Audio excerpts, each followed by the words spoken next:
piece of. This is just a piece versus the gray paper. So this is MR board, correct? Yeah, it's moisture resistant board. It's also got a mold inhibitor in it. So everything these days for the last say 20 years has come with a mold inhibitor in it. Everything, all board. All moisture. I don't know of any moisture resistant drywall that does not have a mold component to it. So it's just the MR board that has the moisture, that has the mold. MR board, it's all got some sort of mold. I mean, it may be out there, I'm just not aware of it. Yeah. So, funny thing is, we still call it green board because the industry standard way back in the day, all the moisture resistant drywall had green paper on it. And that's why we call it green board. Now, are you aware of the fact that to hang MR board on the ceiling in a bathroom, you have to have 12-inch centers on your... Not anymore. No, that's gone. That was the green board. Back in the day, green board was never tested on the ceiling, so it was never allowed on the ceiling. Okay. So then they had issues with that, so then they started with the 12-inch thing. Now, the way these have been manufactured and tested in the last couple of decades, it's okay to put it on 16 on center ceilings. I'm sure some manufacturers still have it in their data sheets from products that they may still have on the shelf, but generally we've never had an issue with it. Yeah. Well, it was a code issue for a couple of years, and that's what I remember going, what? You have 12-inch centers on the window. And even more than that, where it wasn't even allowed on the ceiling. Yeah, and before they're not allowed. Yeah. And the rationale for that is that if it got really wet, it would fall on you, and it would... That makes sense. Yeah, drywall doesn't like water. Okay, so 2 types of cut. This is a rip cut. Rip again along the long axis. You know, just a 6-inch rip cut. Okay. Now you just did that. I gotta zoom on that. I gotta zoom on that because I don't think anybody can even see what you did. You don't have a straight edge. You don't have anything. You're using your hands. Magic. Your tape measure. So sharp. again, you know, if you want, okay, so that's 6 inches. Okay. So if you want 8 inches, you just, you know, you put the 8 and you lock it in on the edge. And again, this takes time. It does take a skill set. And then an 8-inch rip. So, and what Rob just did is he scored that sheet. Yeah, you're basically cutting through the paper, maybe a little past the paper. Especially the smaller you get, you got to go a little deeper. Yeah. Okay. So these are rip cuts. So basically, rip cuts are some of the easiest to break. Once you score it, you just need kind of a positive negative pressure, and it'll break right at your score. Now, just a quick thing. If I had cut this one a lot deeper than this one and I did that same pressure, the tendency probably would have broken there instead. Okay, so it's cut. Basically, again, with the rip, it's easy to snap now. And then... So you don't even come and cut from the backside? No rasp. You don't cut from the backside? Don't have to. Sometimes you do. I mean, and then you learn that over time. Typically, I would cut, break, and then cut from the backside. You learn over time when it's necessary. Okay. But you saw the way that broke. Oh, I could feel it. I could feel it. Especially with a rip cut. Rip cuts, again, they break a lot easier. Right. Okay. End cuts or butt cuts. This is a pretty small piece. Basically, it's the same thing. Now, I'm going to do this without a T-square. A full sheet, you can put a T-square on it and do the same thing. But this is basically... You got a factory edge there? Factory edge. So you got a good straight edge. Easier on the finger. Yeah. Rough edge. A little rougher on the finger. You can still do it. So this is an end cut, butt cut. They're cutting something off the end of a sheet. Same thing. We'll go 6 inches. Oops.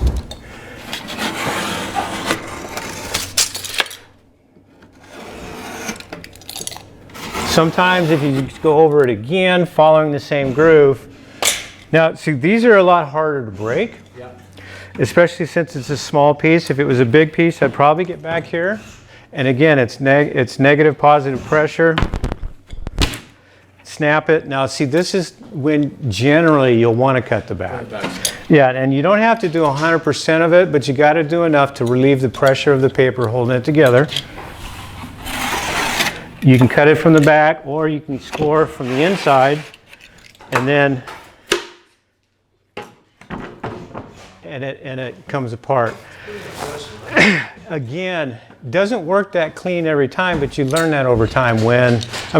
It's just like any trade, you start to feel it. Okay. Yeah, I can see that it's definitely a feel thing. When you're using, as a carpenter, right? We don't get to do that. We gotta score and clamp and get our guards out of the way and all this stuff, right? To cut something where drywall, not only do you not have to use saws and stuff like that, you can use your finger and a tape. Sometimes, the drywall hanging part's more like playing hand grenades. You just got to get close. Taper's going to fix your mistakes, right? Yeah. So, woodwork, the tolerances of especially finished woodwork are so much smaller. You can see a 64th of an inch pretty good, but an 1/8 inch crack in drywall isn't that big of a deal because it tapes. Okay. It fills with mud. Fills with mud. Now, a 1/2 inch gap, that's too big, but still, our tolerances are a lot different. So. And another thing that you're able to do that has really helped me out is, we get a lot, walls are almost never flat and straight, and a lot of times not plumb either. Ceilings, whether they're level or not is not that's an issue as well, but they have a lot of waves a lot of times, and they're not flat and straight, and you got to put things to them like crown molding. So correct. A lot of times we've had you guys come back correct. And pull and float it. We'll have crown molding with it'll touch on this side and it'll have a 1/2 inch to 3/4 on this correct. side, and you'll be able to, after building up, you'll be able to pull that, so you don't have the perspective because your eye's not up at the ceiling to see how you've done that, and yet from here planes the way it's supposed to. So you guys are able to really, this is where I find drywall guys to be absolute artistes. They can be, and you said it, if the crown's up, we can float to it and kill it and make it look perfect. Yeah. What we can't do is go in there before and create that 12-foot long straight milled piece of surface, or straight surface for a milled piece of wood to go tight to. So you need something to pull to. That's usually the best way to do it. Yeah. Yeah, and that's the way we get to do it too. So let's what else can you tell us? What else have you told us about drywall? And but what we didn't finish with is I kind of cut you off on the texturing because you were working us down through the grades. Yeah, we've got 2 coats. We've troweled out our butts. We've run our angles. Now, basically, you might go through and just kind of lightly sand, or what we call brush down. Then it depends on the texture. You've got textures that are various. Old school spray-on textures. You had your acoustic ceilings, popcorn ceilings. You had your walls sprayed on knockdown, which is more of a heavier texture. It's still sprayed on. Orange peel, which is a little lighter. Generally, most houses, and even if the house was a knockdown, the kitchen was an orange peel. I would say. The reason for that. What's the reason for that? Cleanliness. Yeah. Kitchen walls, you want to be as smooth as you can. Yeah. You want to have. You don't want anything heavy. Paint. You want to wipe them down. And wash.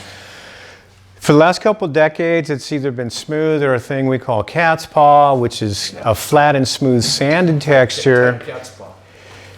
I'm sorry? I was thinking tight cat's paw. Yeah, it's flat and smooth, but it has basically a little intentional blemish in it. It's a little easier and quicker on the end to sand it because you don't have to stop, remove that blemish, and continue. You can just sand it and keep going. And then it's just a variation of how many, how big, how defined, as far as the degrees of that kind of texture. And there's just all kinds of others. There's sponge textures, plaster textures, sand textures, but those are less used, I guess. So. What about other tools besides your razor knife? Okay, for hanging, as far as the hanging, it's kind of moved into the electronics. There was the moving out of the nailing into the screw guns, which was a plug-in drywall screw gun. And then are you using the drywall screw guns with the clutch and? Okay. After the plug-in screw guns, the cordless ones came out, and they all have the clutch. Cordless has a clutch, and the plug-in ones had a clutch. So now, where were the battery-operated ones when I was doing all my work? Because we always drug those cords around the house, and you get tangled up and everything. So the outlet boxes, traditionally were always cut out with the knife, measured all four sides, penciled in, cut it out, you either saw it out, knife it out. But now 99% of them are cut out with a router. They're just marked. You kind of cover the wall, tack it lightly, the box is underneath, the box is marked, and then you go around the outside edge. Do we have one of those? Do you have a cutting router? Dale, you got a router real quick? Thanks, Dale. Other than that, the basic hand tools have kind of stayed the same. There's a little short keyhole saw. Here's a keyhole saw. A lot of guys don't use this hardly anymore because this has taken its place. Yeah. It is still used by a lot of old guys like me. Then we have a big saw for cutting big pieces, but still the routers used 99% of the time. And it's just a simple router. It's just a roto tool with a drywall bit on it. Do you need a hole to bring in there, or you can just punch it right through and do your hole? It'll go right through.